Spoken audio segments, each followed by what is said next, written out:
Hello everyone, welcome back to my channel. My name is Shelby. I go by Stitches by Shelby here on YouTube and also over on Instagram.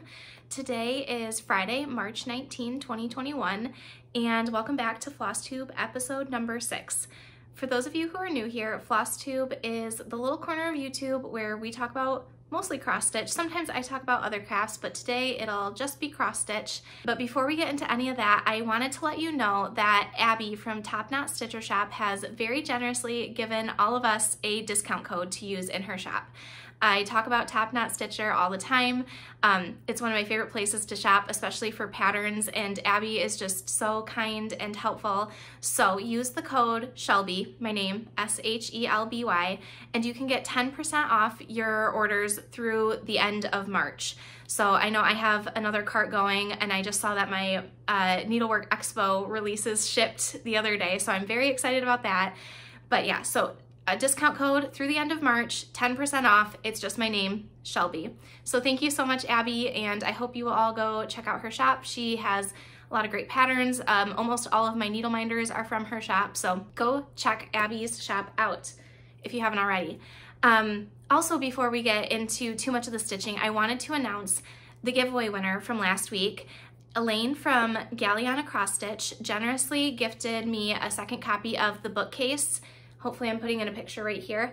Shiloh from X-Stitch MD and Beth from the Desert Stitcher are hosting a stitch along for this chart. The hashtag is New Year Bookcase Sal. You've seen it in a few of my videos.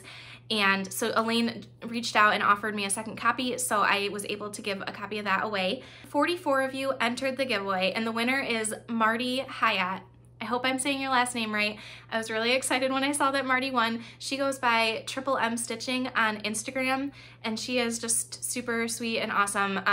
She's done a few beautiful projects lately, so go check her out on Instagram too. But Marty, you're the winner, so go ahead and either send me an email, my email will be in the description box, or you can DM me on Instagram. I just need your email address so I can forward you that chart.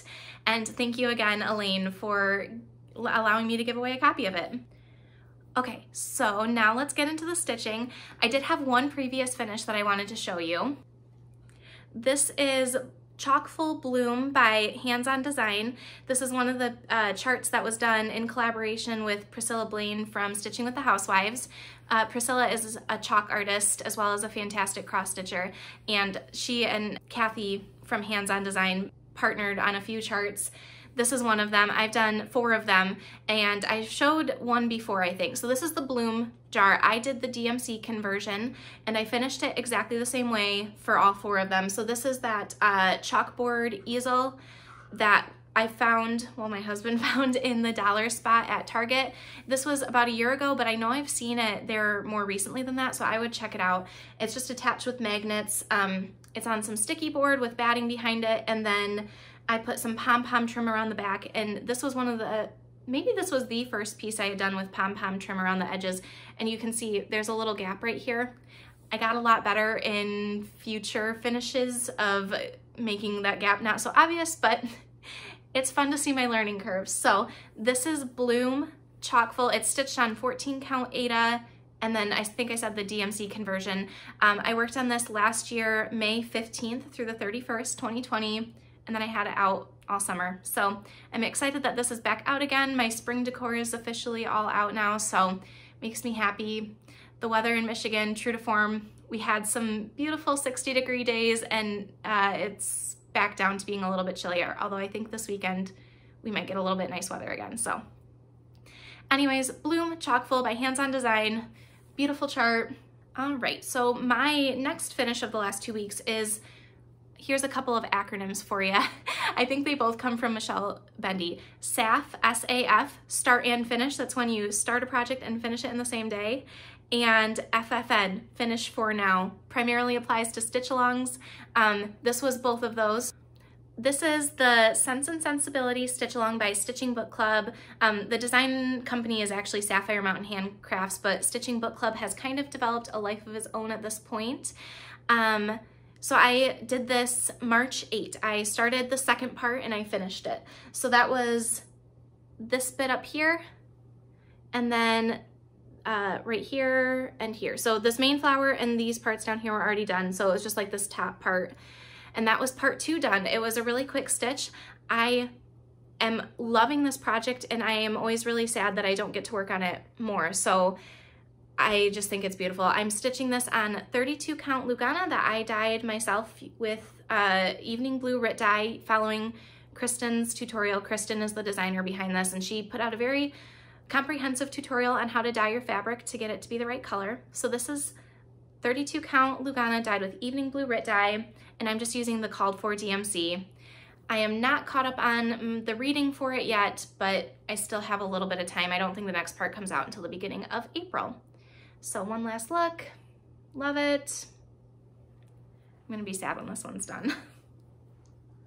Also, I ironed my projects for you all today, so basically a professional. My next finish, which is a big one, is Quaker Snowflakes by Hello from Liz Mathews.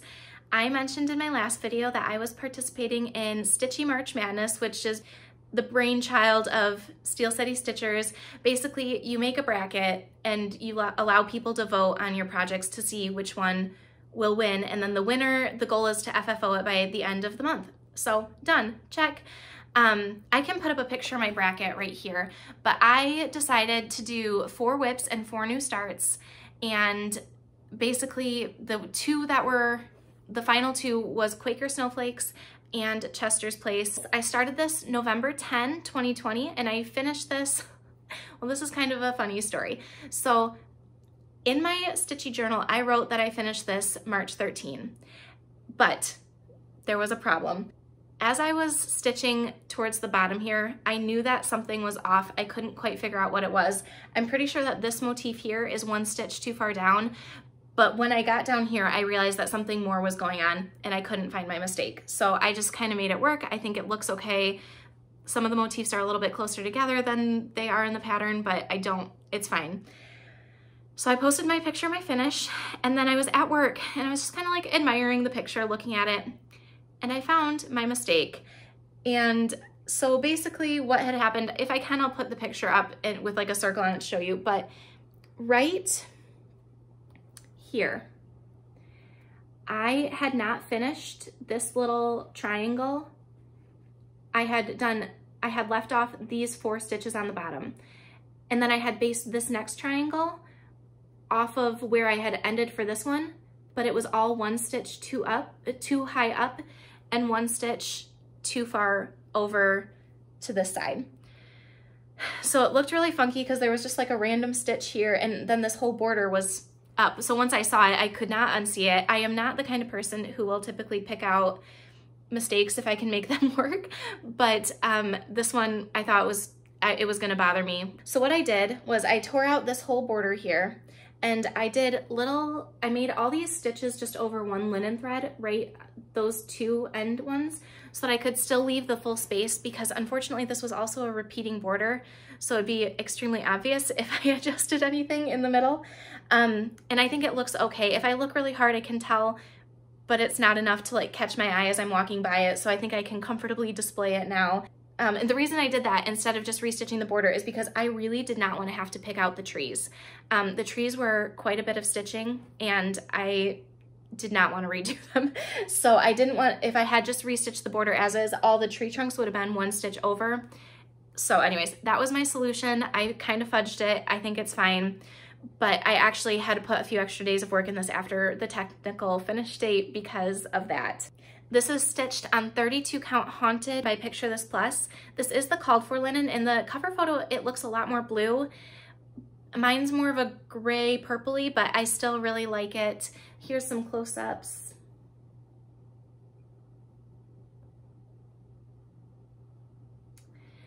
And to finish this, I obviously just put it in a frame. I was a little bit nervous that I was going to have to get a custom frame for this because it's kind of a funky size. When I finished it, it was 9 by 10. So not quite a square, but also wouldn't fit in an 8 by 10 frame. So I just went to Michael's just to see what they had, and I found this frame, which is a 10 by 12. So it has a little bit more space at the top and the bottom, but I think with how the piece is, it looks fine, and it was significantly less expensive than getting a custom frame ordered. Also, I think this frame was on clearance, so that was a double bonus, so I bought the frame, not sure if it was gonna work, but I think it works just fine. I just laced my piece over a piece of foam core board, and this will get put away until Christmas time. but that's Quaker Snowflakes by Hello from Liz Mathews,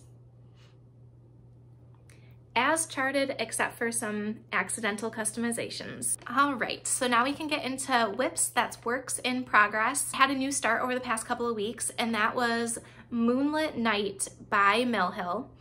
I started this March 14, so I didn't quite hit my goal of starting a Halloween ornament on the 13th of every month. I also completely missed February, but I did start one this month. I love these little Mill Hill kits. So that was the cover photo. And I really just worked enough on this that it could be considered a start. So you can barely see. It's on black perforated paper. That's just what came with the kit.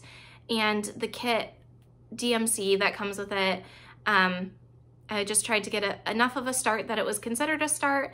I will probably pull this back out a little bit later in the month. There's some other things I want to work on the next couple weeks, but I started it, so that was good.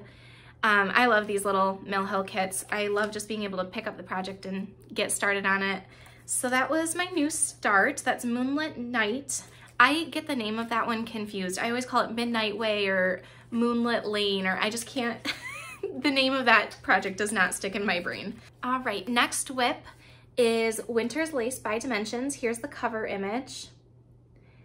This is the project that I am trying to put a length of floss in a day. I did not do very well on that these past couple weeks because I was very focused on Quaker Snowflakes, but I did put a good amount of work into it after I finished that, so hopefully that made up for it a little bit. So here's where I am. I tried to iron it, but this is really stiff Aida. It's just on the kit Aida. It's a 16 count Dove Gray Aida. And so last time you saw this, I think I had just started working on this wolf, or maybe not quite, but I put in a lot of stitches on this wolf, and I'm trying to finish out what I can on this wolf, and then I'll probably go back up and do some more of the background to change it up a little bit. But I'm hoping to make this a finish in the first half of this year, so I really am trying to put in some extra time into it. It's a gift for someone, and I would really like to send it along to its new home. But this is Winter's Lace by Dimensions, just the kit, fabric, and floss. This is also my oldest WIP. I started it in July of 2019. So one last look. My next WIP is Chester's Place by Whistle Stop Stitcher. I'll put in a cover image right here, hopefully. This was a fundraising piece. Jennifer from Whistle Stop Stitcher's sister had adopted a senior cat, Chester, who needed some dental surgery. So she was trying to fundraise the money to cover the cost of his dental procedure. As always, I will try to link all my projects down in the description box below. Here is where I am at on this. I have been loving this piece lately. I am stitching this on 32 count Vintage Smoky White by Zweigart, and that's the fabric. And then my floss is mostly a sulky conversion, but there's some other fancy flosses thrown in there as well. If anybody wants my conversion, I can provide that. Last time you saw this, I think I was still working on the house down here. I think I had some of the roof and some of the house. So I finished out, this is page 1, and I almost entirely finished that out. I think there's like one little star thingy over here that I didn't put in quite yet. And then I went to the other page, and now I'm working down and on this quote, and then I'll finish out the house. I'm kind of hoping that this could also be a finish by the end of this month, but I'm not sure. That house is a lot of stitching, although I'm loving it, and I think this is so beautiful. My lighting is a little funky today, so I'm not sure if you are getting all the colors, but here's a close-up of it. All right, and that's Chester's Place by Whistle Stop Stitcher. Again, using a sulky conversion. If you're stitching this, use the hashtag ChesterSal. All right, this is gonna be a short video today. We're on to my last WIP, which is Cafe Mocha by Mill Hill. Here's the cover photo.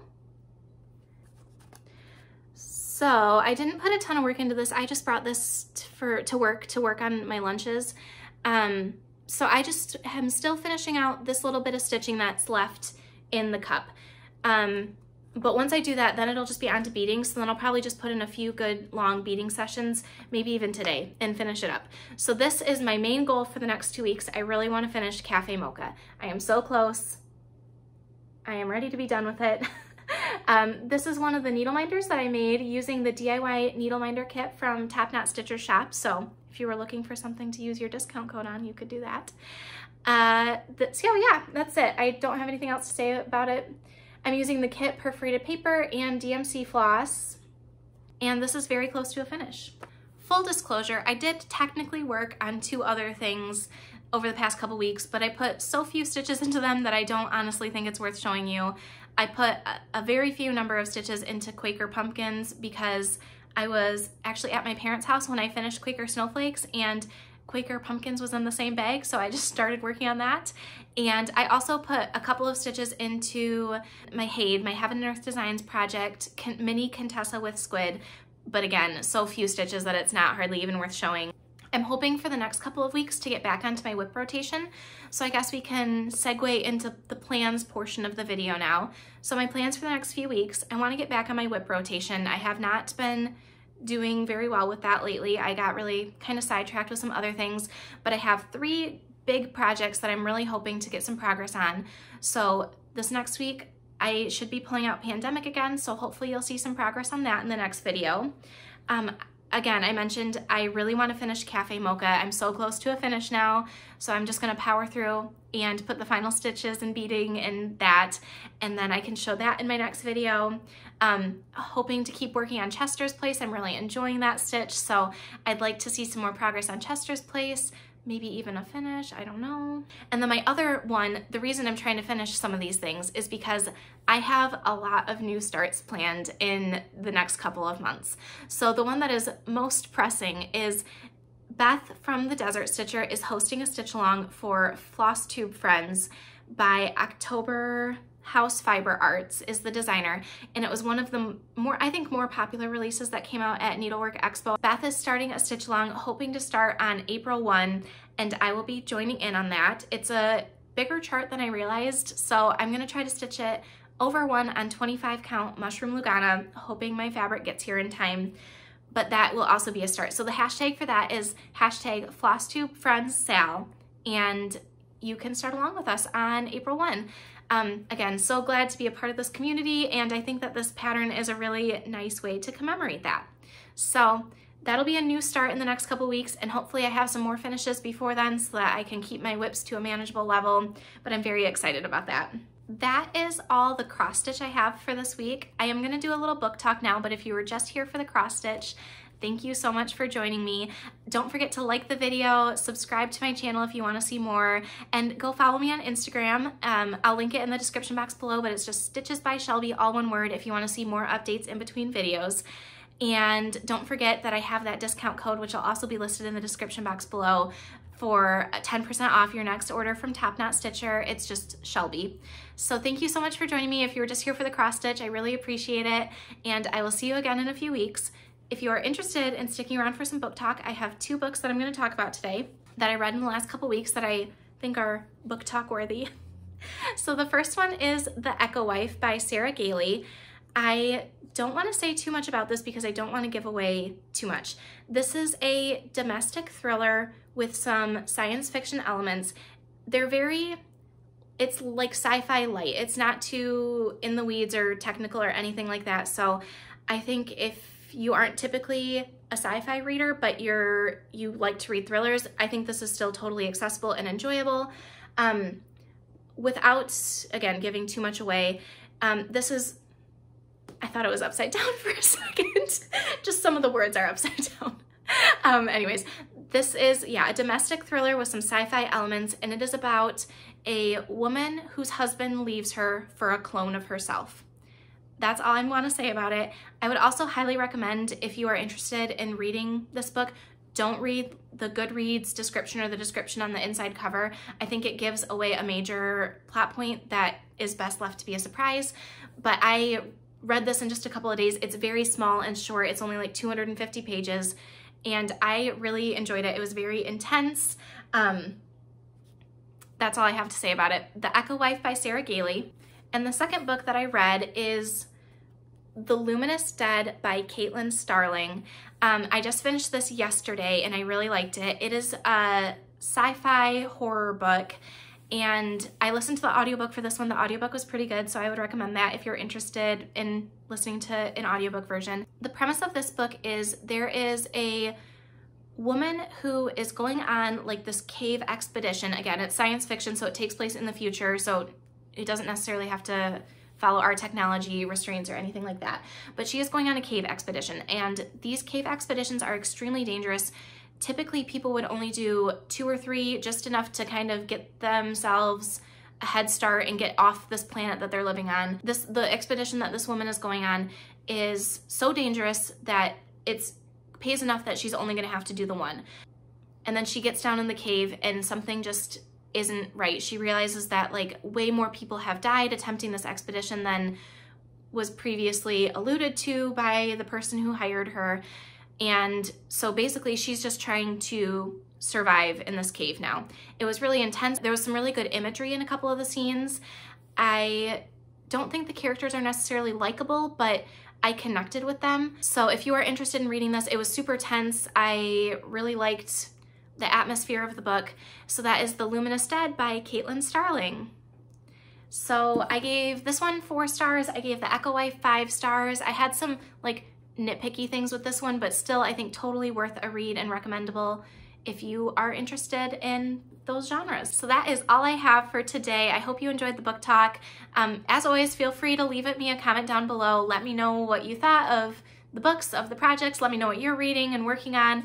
I love to chat with all of you. Also, feel free to go ahead and message me on Instagram. That is a great place for me to message with people. So if you're interested in having a longer conversation, feel free to follow me, send me a message. I love when I get messages and comments. So that's all I have to say. I'm just rambling now. I hope you all have a great couple of weeks, some great stitching. Check out Top Knot Stitcher's shop. Join in on Flosstube friend Sal if you're interested. And I will see you in my next video. Bye.